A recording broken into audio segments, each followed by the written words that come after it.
Hi, I'm Naym. I'm a Salesforce consultant. I work closely with clients to understand, refine, and transform their business process into scalable technological systems. My experience spans across a wide range of industries, from banking and manufacturing to publishing. In short, I'm a jack of all trades with a deep specialism in user experience.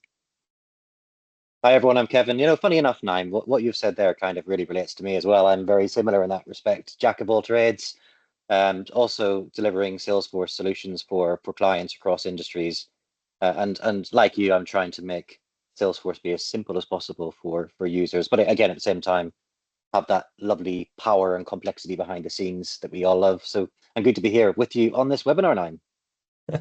Yeah, we've got two user experience pros that will run you through Salesforce Simplified, which is a few quick hacks for an effortless user experience.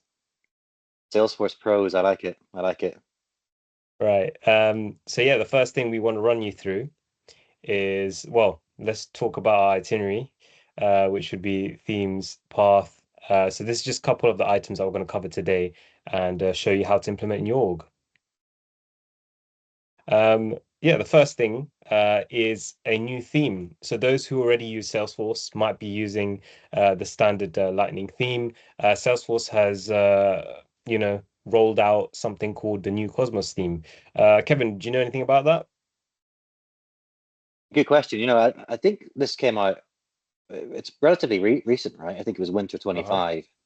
And personally, I love it. So I did an implementation in starting February this year, and Cosmos was the thing that we picked. I think it actually comes as default now with new orgs. But this is a theme that's had some subtle design changes behind the scenes. I think one thing that the Salesforce Cosmos theme does is it brings a more modern looking UI. So it's doing subtle changes with the visual style and with the color across the Salesforce platform. One thing, by the way, that I really like about the theme, I'm sure you'll show a demo in a second, but I think one thing that I really like is that you've got rounded logos, which break up. Before Salesforce was quite blocky, I think, and now this rounded logo just to me makes it look a lot more modern and slick.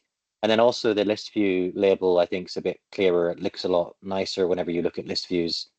Um, but I think the other thing is it's also adding in some other things like it's improving spacing in nice little ways. It's improving color schemes. In fact, you've got it here, haven't you? I wasn't. It was just realized it came up on the screen. So you can see there the round logos, for example. Personally, I love that myself. Yeah, Um, yeah, literally the rounded pieces are really nice, and the way it's actually laid out now feels a lot more modern and I'd say comfy is a word for it I would use. yeah, Um, but it's definitely. I'm not going to go back to the previous one myself. I mean, every implementation going forward, I know it's probably by default, but it's going to be using this for sure. yeah, 100%. You can just see it's so much more cleaner. And yeah, that's kind of like the Cosmos theme.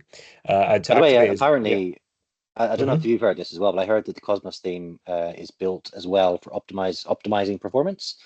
So apparently, it's meant to deliver even faster loading times and improve responsiveness as well. I've noticed that already is whenever I kind of do a little refresh, you can see it's almost instantaneous. Oh yeah, Whereas the older, themes that we have, it did take a bit of time. And whenever you do activate this, it would be across the whole org. So unfortunately, you can't do it for a particular app if you do have multiple apps within your org. So that's just one thing to keep in mind if you are rolling out. A new app. Unfortunately, you can't just apply it to that app, and you'd have to apply it to the whole org. Awesome.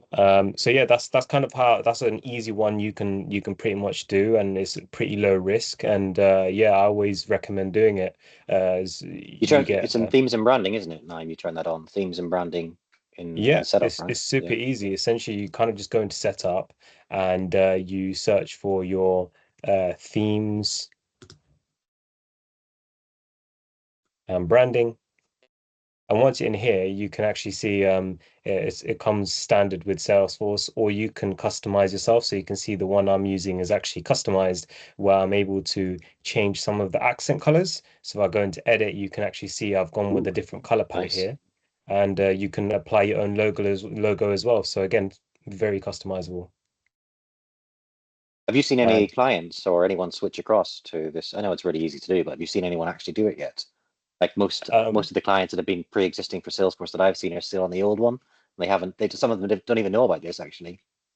It reminds me a little bit of the transition from Classic to Lightning. It takes a bit of time for everyone to get on board, but obviously this is way more simpler than moving, as you don't really lose any sort of functionality. It's more so the UI is new. But yeah, I've suggested it, but it's a bit of hesitancy. But I hope, like, showing today how much of a big difference it can make would be pretty awesome. Like if I can easily actually switch it back to something that's standard here, for example. I can click activate, and that will transition me back to the standard look. So you can see this is what the standard looks like, Ugh, and you can ugh, see how easy it is to switch over, right? yeah. And it's and again, you can instantly see. I can see the benefit immediately from the new theme. To be honest, it is Yeah. subtle, like I say, but it's so much better. Yeah, let's switch back as I've gotten used to the new look. And it's really that quick, which is awesome. The next thing I wanted to also talk about is another item which is called the path. And the path component is a component that's driven by any pick list you want. On the opportunity, it's there by standard. However, it essentially allows you to display key fields and information about these fields as the user progresses along your process, which can help improve user adoption. As you know, the less you have to train your users, it's the less resource and time is spent on that. You can also enhance your data consistency. Maybe there are specific fields that are key that need to be filled in as you go along. You can enter them at the correct stage and at the right time. It also can boost productivity. I always, when in my implementations, I always try to leverage this as much as possible. As you know, as soon as new users who might be new to Salesforce, they can jump right in and they're already off the bat being guided through the whole process. It also increases visibility as well. So managers can assess, progress at a glance. So you can visualize your process along the top here in your status. So yeah, I can show you what that looks like in Salesforce. So on the opportunity is a great place where you see it by standard. And you can already Oh, see that I have oh, some other UI elements happening in the background. However, I will come back to that at a later stage. Uh, um, but love yeah, it. Kevin, have you You know, to used me, by the way. huh? Oh, sorry, go for it. No, go for it. I was going to say something about the path. Yeah, have you used it in have you used it in any interesting ways or for a different process? It's a good question. I think for me, like the big benefit I see from the path is that it's one of those features that really adds clarity without adding clutter. So I know you can obviously, in fact, you've got it here. You've expanded it with the key fields, and you put in the guidance for success, and you can collapse that as well. And I think like it just adds. It's so simple, but it adds a lot of clarity and removes clutter, and it's like a really visual thing for people. I think from a user perspective, we might not see it necessarily as like an admin or a developer, but the visual aspect really helps a lot. One thing I've noticed is that, or maybe one thing to remember is that it supports. Um, One thing it doesn't support, I guess, is that it's more complex or branching logic. It's essentially supporting a pick list Hmm. field, like a single select pick list field, which is good. But there's I know in the past we've built some custom things that do a similar thing for more complex use cases. And the other thing, um, one thing that for me that's might be a bit of a consideration for the path is like when you're using the Salesforce app or you're using it on a screen reader or mobile, it Hmm. doesn't always look as visual as it will on the desktop as well. So that's one thing that I've noticed. But I think, generally it's like a really amazing tool for visually showing people a path or a workflow or a journey for a particular record. Yeah, it's also worth mentioning you can have a maximum of 5 fields on the left-hand side. So it's designed to be a quick glance, not something that's supposed to be very heavy. And if you do have a process such as onboarding or something along the lines of that, I actually do have a solution for you that we'll cover at a later stage in this webinar. And on the right-hand side out here, you can add your guidance for success. So that perhaps you start on prospecting, and then you've filled out your key information, and then all you have to do is simply click edit, and you can come in here and type in maybe an address. So 123 Sample Road, London.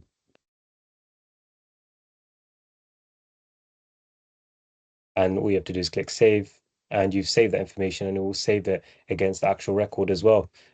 So yeah, and maybe you've completed this stage, you can go into the next stage, and again you have a same format of you have key information and also some guidance for success on the right hand side. So if you are, say, a sales organization, for example, you could actually guide your sales people of key things to look at on the opportunity, or whichever record you're looking at, and to consider when speaking with customers. The question, if I may, so I see here in your example you've used, and this is what I do as well. I use the path as like an anchor on the page. So it's Mhm. like, one of the key things that you see from a design perspective whenever you go into a record, in this case, an opportunity, so I can see instantly this opportunity is in qualification status. But I know I guess in this case, you're designing the page around this path itself. But I wonder if you've ever seen other use cases where the path might not be as prominent on the page. Like I have seen sometimes where the path is in the Lightning Builder dragged into a smaller component, for example. I don't know if you've come across that before, or what your thoughts to the approach of designing a page is with the path. Well, I mean, I've used it in another scenario, not quite like yours, but I can actually show you. I might have an example here. So for this Salesforce org is designed for a company that sells properties, and Hmm. if we go into a particular account, we have properties that are linked with a certain account. When I'm in the record, I've actually used it as a status. So to really easily display whether or not, for example, this property is occupied or vacant, and it's all driven from this status field as well. So whenever I click save, almost the user can come in and automatically I can see that it's vacant. So that's an example and a scenario that I use very often.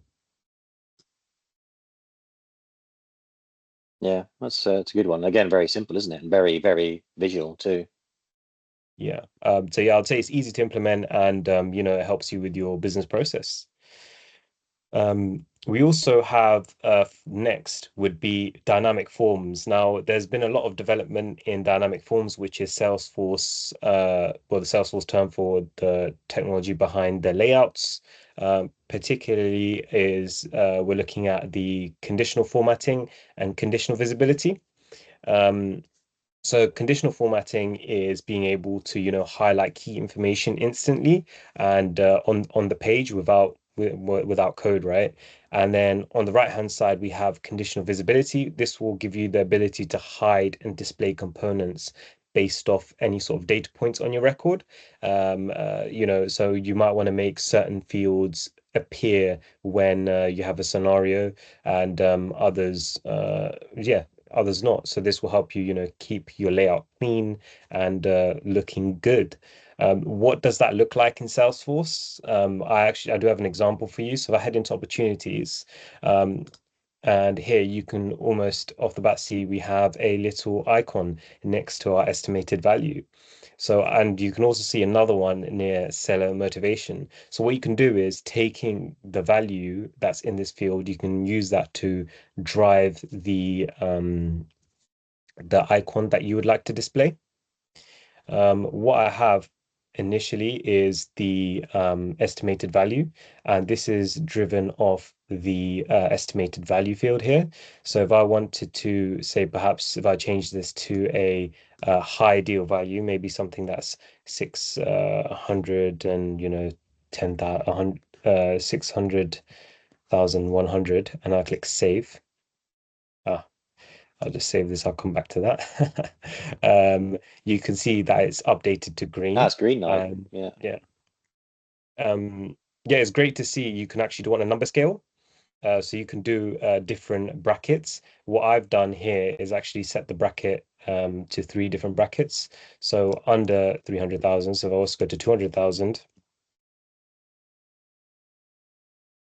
and click save, you can see it's actually gone to red, which is pretty cool. Is that kind of like a prioritization thing then potentially for, from a cognitive perspective, go into the record, see colors, red, it's like a low deal in comparison to what they're dealing with kind of thing. Yeah, essentially, yeah. So as soon as the user goes on the record, they want to be attracted to the correct information, right?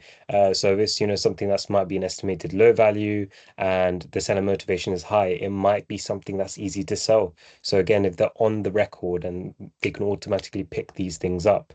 The seller motivation is quite interesting as well. So we have a little pick list field here. So again, you can drive it from, something that's a number field or something that's a pick list. So maybe their seller motivation is low. In that case, maybe you don't want to, highlight this information. However, if the seller motivation is high,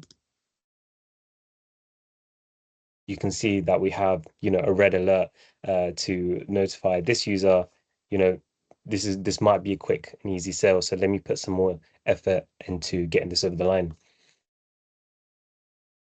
That's really cool. I think we used it recently as well for like highlighting fields that had been generated with AI, for example. Personally, I think this like dynamic forms, which, like you said, is always getting added to every release, but it's for me, it's like one of the biggest step forwards that Salesforce have done in a lot of, in recent times. It's kind of letting us break free from what used to be very rigid layouts, especially those old classic layouts. And now we can do so much with, we can give our users so much. And also, like if you think about a user, they've got such if they're using the old layouts, for example, or you haven't done anything like this, the mental workload for them looking at records is going to be like pretty high. So I think this really allows us to reduce that mental workload and make it so much better for the users. One other example, by the way, and we've done with publishing recently, is we've shown different fields for different types of products. So if it's a print product or a Mhm. digital product, then we're showing different fields, different layouts, different related lists as well, which I found really, really powerful. And it's kind of like it's another exciting tool within our toolkit, isn't it? Just to really make these pages shine for people. Yeah, 100%. And conditional visibility is a really great tool to use as well. If you have an example might be if you have a lead source where you've selected other, you can automatically display a field that you should be filling in. And again, if I try to save, we need to fill this in and it's highlighting it. However, if you've selected something else, that's not always relevant. So again, it's adding to Mhm. that clean user interface that you can have.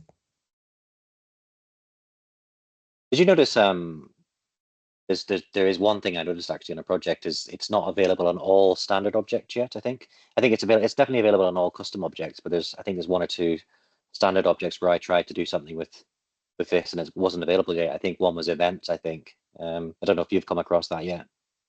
Yeah, I've come across that in a recent project, campaigns. So Oh yeah, I'm yeah. hoping that can come with support Fingers soon. crossed. Fingers crossed. As yeah, I have so many ideas I can apply to that. Um, so yeah, there's a lot of things you can do. In the past, we've had to use validation rules, which can be quite heavy and is kind of applied across the system. So if you do have a lot of integrations happening in the background and you only want to apply some sort of, this behavior to users, if you use dynamic forms, that's the case. However, in the past, you had to use validation rules, which is quite heavy as well for maintenance. Mm. And Do yeah, you have any that's tips that's. for maintenance generally, actually? Because if you're Mhm. using, imagine you're using record types, you're using page layout, you're using this, you've got all sorts of different, you've got loads of different lightning pages. It can get pretty messy, right? Pretty quick. Yeah, it can get messy very quickly. Um, it depends really. So I take both approaches. Sometimes if it's a quite light object where you haven't got too many record types, I would stick with having one lightning layout. However, if you do have Hmm. multiple different record types, it might make more sense to actually split them by the record type initially. But I always recommend with start with less and then add on and go from there. Otherwise it could get very messy very quickly. Yeah, for sure. Good tips. So yeah, the next thing we also have is visual report components. This is one that I've not seen used too much by clients. I do recommend it as it gives you a quick visual when you're looking at records. In this org, you may have seen it as I've been clicking through on a particular account. As this is a property sales business, you can actually see the number of vacant and occupied properties a a particular account might have. And if I click on properties here, you can see it's actually is driven from live data. So we have two properties that are vacant and one that is occupied. So I was to, create a new entry. So if I just add an address, so 123 example road.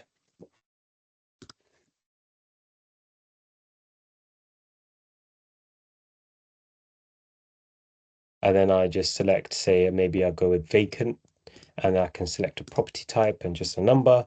And then once I click save, not only do we have our new record here, we'll also have our new report load on the right-hand side. I'll just give it a quick refresh. And you can see, again, driven from live data, and it's a quick visual. Have you used this in other scenarios, Kevin? Yeah, quite a lot actually. Funny enough, there was one time recently where we've got somebody who looks at their product records quite a lot. But they haven't got a lot of products, but they do go into their product records. They look at them. That's part of the sort of the job that the team has. And one thing we did using this functionality was we added in sales by region. So on the Hmm. products, it was like a very similar actually to what you've got here, except it's by region. And that for them was a very simple for us to do, but for them it was actually really, really powerful because they were able to see that from within the product record itself. We also did something similar. We've got another object in this org called title, which represents a collection of products. And there was some similar stuff we did in there. And I think like maybe not so recently, I've done on the account record, I think revenue. So showing a breakdown of revenue over a particular period has been very useful for strategic account managers or commercial managers. And then also on the contact record, I think I've done something similar with, it might have been activities. So it's showing like, you're looking at the contacts that you have a relationship with, and you can kind of see over time activities that you've had with them, whether that be calls, meetings, emails, etc. And again, from an account management perspective, it's very good to see that engagement at a glance, really, without having to go drilling into different reports or looking manually, counting manually through your emails or something like that. Yeah, 100%. Yeah, it's just a quick glance, and then you also have the ability to get a detailed view by simply clicking view the report, and you can have you can see it's much more detailed here, where you have more information and you can look at it from a glance as well. So not only is it a quick view, you can have a detailed view as well. Yeah, and if you need something more complex, we've done similar things with custom LWC as well. Of course, bit beyond the scope of this particular session, but you can definitely go pretty far with these sorts of things, can't you? 100%. And you can get quite creative as well with it with down the custom route. Awesome. Perspective. So yeah, I'll probably take a quick break from looking inside Salesforce and give you guys some useful information from the experts. So Kevin, what kind of thing, how do you think about designing a page layout and a process for your customers? Okay. So tell me if you agree with these. Let me think. So the first one I Mhm. think is design for the users, not for me as a consultant or me as an admin or me as a developer. I think that's one of the key things. I think we need to ask ourselves, what does the user need to see on this record? It's very easy for us to go and just say, yeah, we'll put all these fields in, and just blast all the fields onto the layout. But I think that's one of the key things that you need to start thinking about is, what does the user need to see? And Mhm. following on from that, there's also the kind of design for personas. So there's more than one type of user, right? A sales rep shouldn't see what a finance user sees or a marketing user sees necessarily. So what I tend to do is like build one base page and then create custom pages for different types of personas. We did this recently actually on a project, and um, it's quite funny. This was a quick start project, so a client wanted to go really quickly live with Salesforce, and Mhm. and during the workshops we were like, okay, so we can do this. So we can build sales pages, marketing pages, admin pages, etc.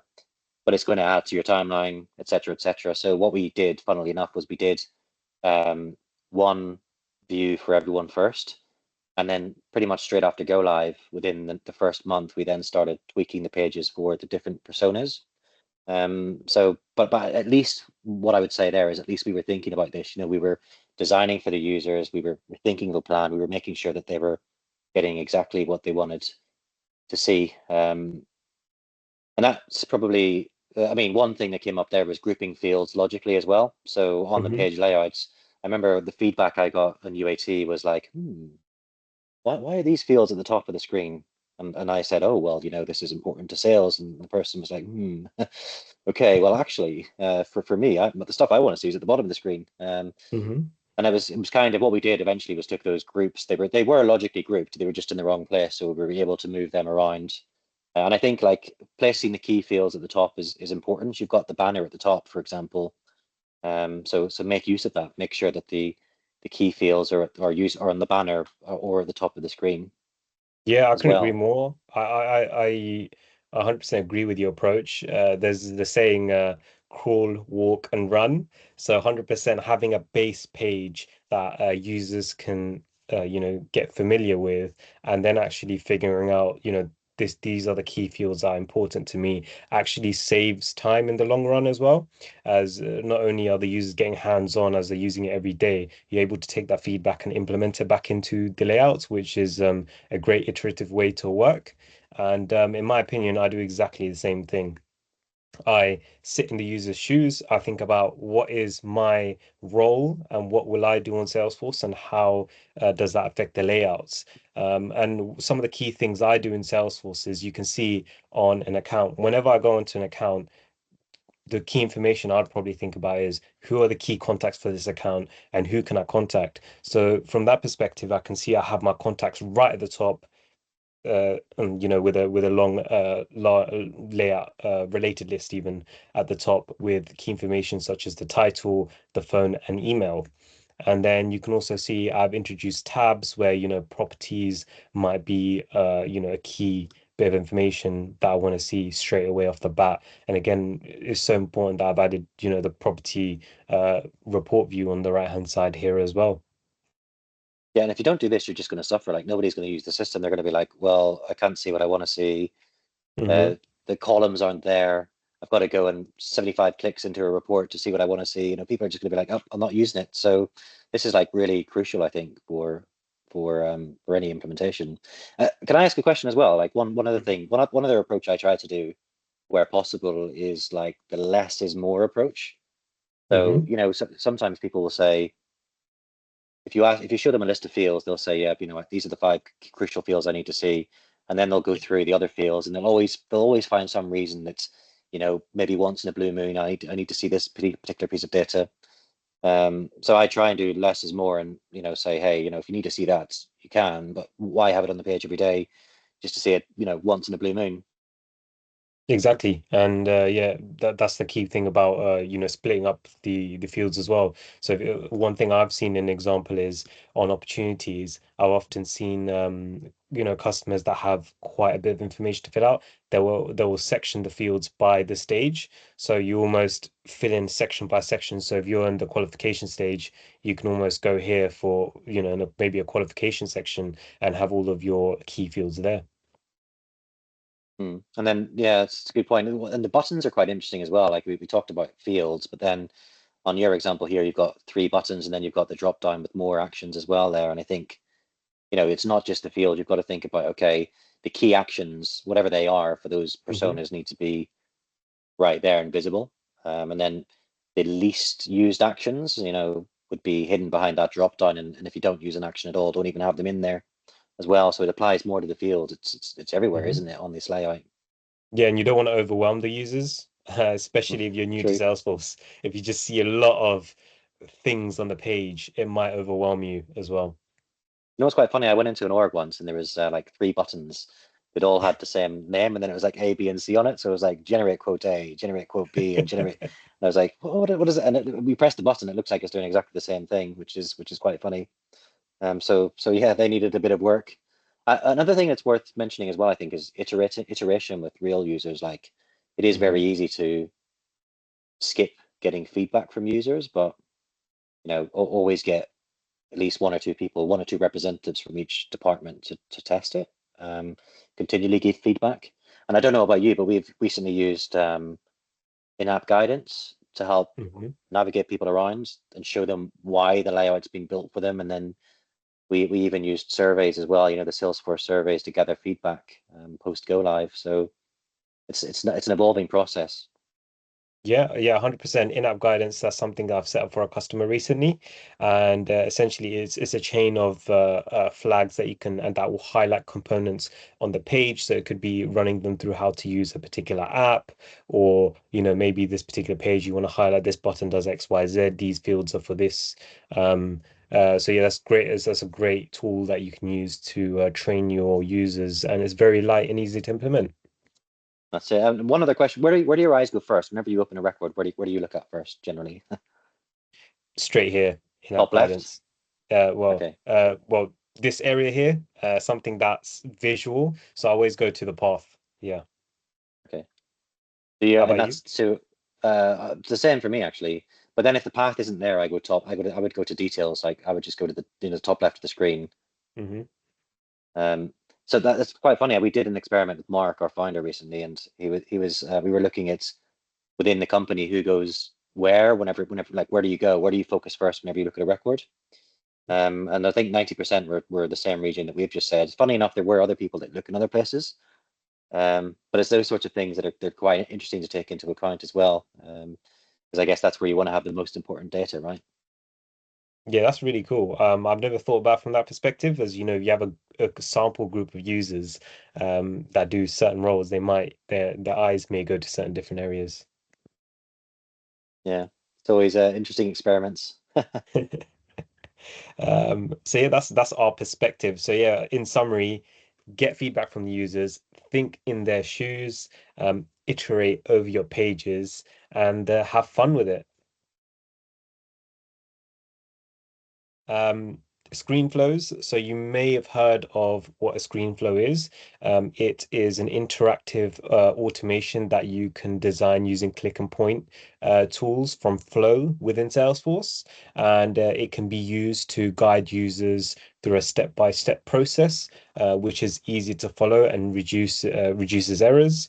It can also simplify the data entry process that you have, so break up the information to multiple screens.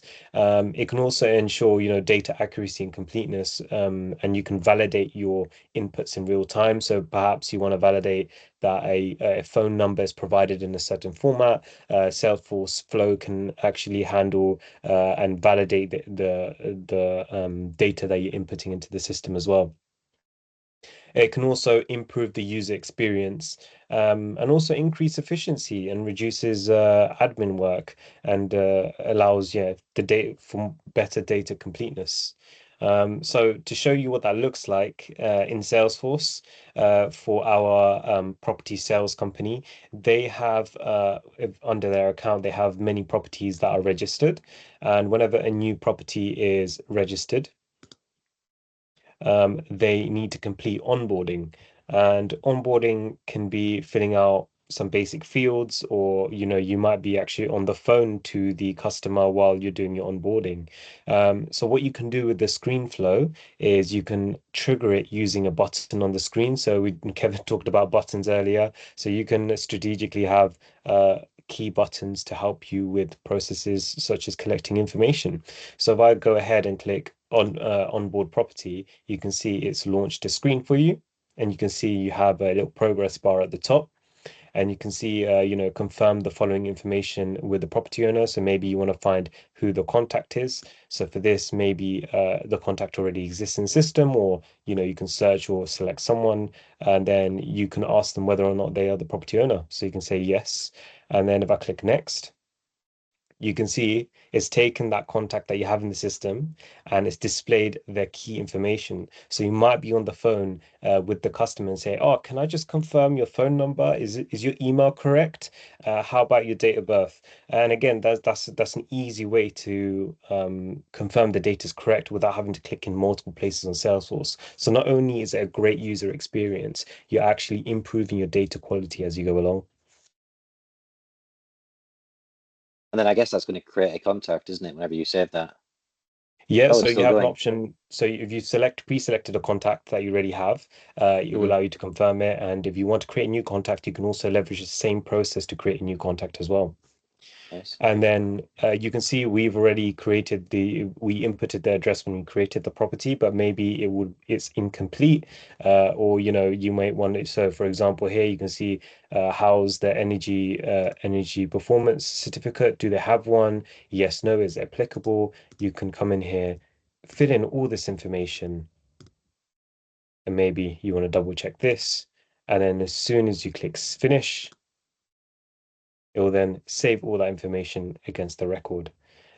You also comes with added functionality of being able to upload files as well. Again, it can relate it to this particular record and apply it here. So this is one really quick and easy example that I've been able to set up in a matter of 20 minutes.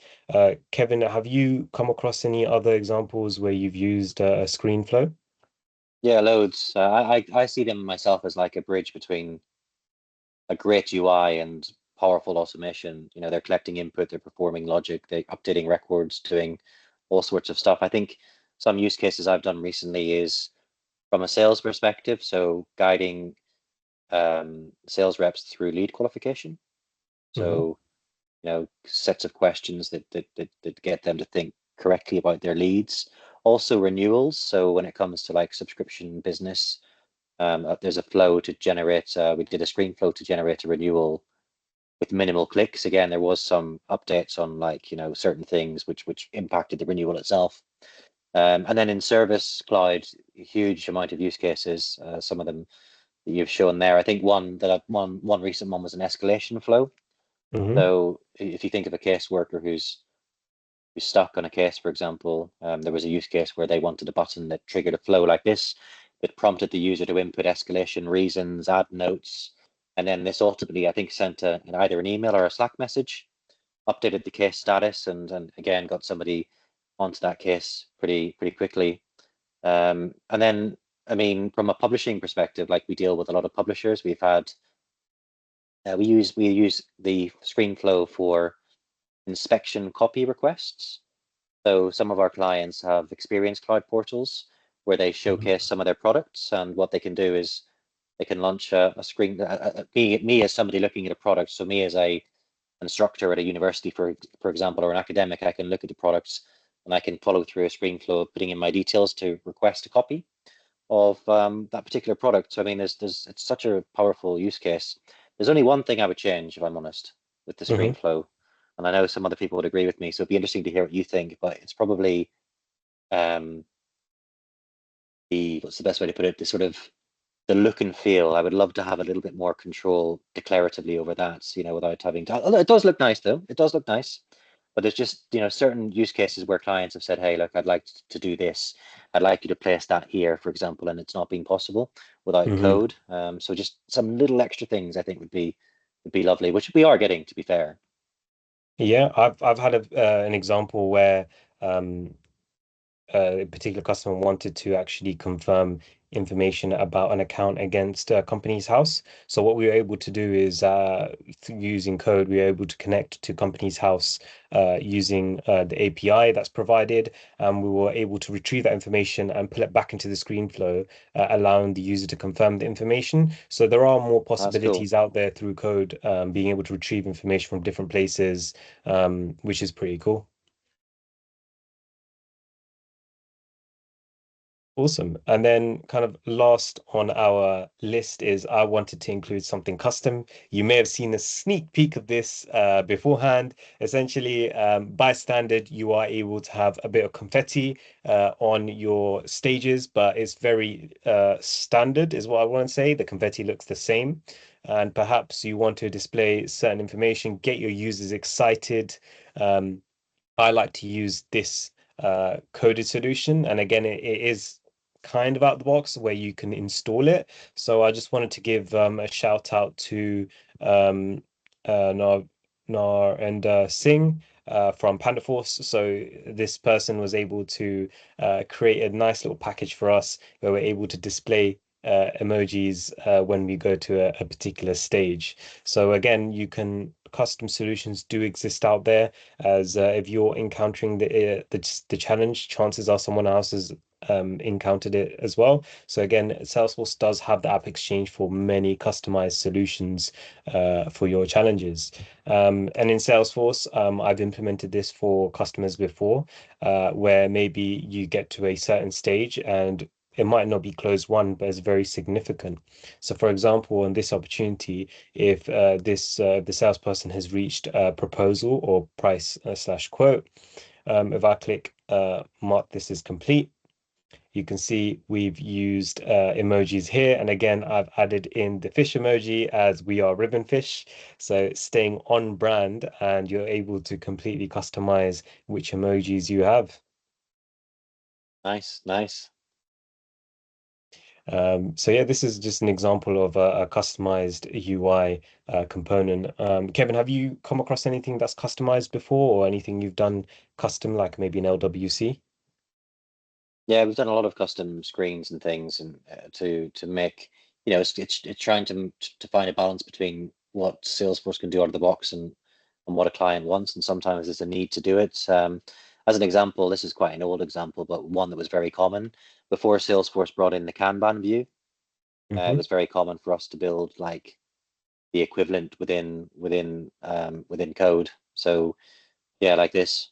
So we'd have, so yeah, something like this. Because this is like really powerful, isn't it? Being able to look at your records and a particular filter, drag and drop them between the columns, see your values update in real time, etc. Um, that's one example of something that I remember doing a lot in the past. Hmm. Yeah, and it's probably worth mentioning while we're here, you do get another view called split view as well, where you can actually have your list of opportunities on the left-hand side, allowing you to quickly change between all your different opportunities. Um, Yeah. There's yeah. another thing, one other use case that's more recent would probably be with pricing.